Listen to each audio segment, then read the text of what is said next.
Daily. Taste the Daily. ఒకప్పుడు సిద్ధాంతాల పోరాటాలు ఉండేటివి. ఆ విషయం కూడా మీరు గుర్తుపెట్టుకోవాలి.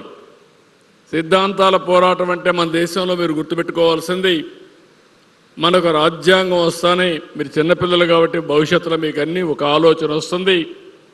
రాజ్యాంగం వచ్చినప్పుడు మీరు గుర్తుపెట్టుకునేది, ఏ దేశమైనా పబ్లిక్ పాలసీస్ ఆర్ ఇంపార్టెంట్. ఇంత మునుపు మాట్లాడినప్పుడు చెప్పారు, నేను ఒక పాలసీ తీసుకున్నాను, మా అయ్యన్న పత్రి గారు చెప్పినట్టు ఫ్యూచర్ నాలెడ్జ్ ఎకానమీని ఆలోచించాను. దానిపైన ఏం చేయాలని ఆలోచించినప్పుడు అప్పటికప్పుడే ఇన్ఫర్మేషన్ టెక్నాలజీ రెవల్యూషన్ వచ్చింది. అంటే బిల్ గేట్స్ ఇంటర్నెట్ ఇన్నోవేట్ చేశాడు లేట్ 90s. దాన్ని అవకాశంగా తీసుకొని తెలుగు వాళ్ళు నెంబర్ 1గా ఉండాలని నేను ఆలోచించి నెంబర్ ఆఫ్ ఇంజనీరింగ్ కాలేజీలు పెట్టాను. 30 ఇంజనీరింగ్ కాలేజీలని 9 సంవత్సరాల్లో 300 ఇంజనీరింగ్ కాలేజీలు చేశాను. అది చూసిన తర్వాత అందరూ ఇంజనీర్లు కావాలి. అదే మరి జిల్లాకు ఒక మెడికల్ కాలేజీ పెట్టాను. అయితే ఇవన్నీ పెట్టిన తర్వాత మీలో చదువుకున్న తర్వాత ఉద్యోగాలు కావాలి. అప్పుడు ప్రపంచంలో ఉండే కంపెనీస్ అన్నీ తీసుకొచ్చాం.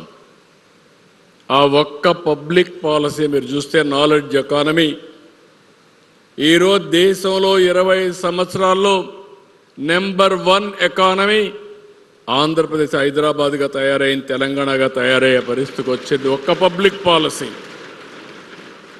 ఈ ఒక్క పబ్లిక్ పాలసీ మన వాళ్ళు 100 దేశాల్లో ఉద్యోగ అవకాశాలకు వెళ్ళారు. 100 దేశాల్లో మీరు చూస్తే 25 ఏళ్లే అమెరికాలో ఉండే అమెరికన్స్ కంటే, బ్రిటన్లో ఉండే బ్రిటిష్ వాళ్ళ కంటే, స్విట్జర్లాండ్లో ఉండే ఆ దేశస్తుల కంటే తలసరి ఆదాయం హైయెస్ట్ వస్తూ ఉందంటే అది నాలెడ్జ్ ఎకానమీకి ఉండే పవర్ అని చెప్పి మీ అందరికీ విజ్ఞప్తి చేస్తున్నా. 25 ఏళ్లకు మునుపు ఒక పాలసీ పెను ప్రభావం చూపించిందంటే మీరందరూ గుర్తుపెట్టుకోవాలి, చట్టసభల్లో ఎలాంటి పాలసీలు తేవడమే కాకుండా అమలు చేయాల్సిన బాధ్యత వ్యవస్థ పైన ఉంటుంది.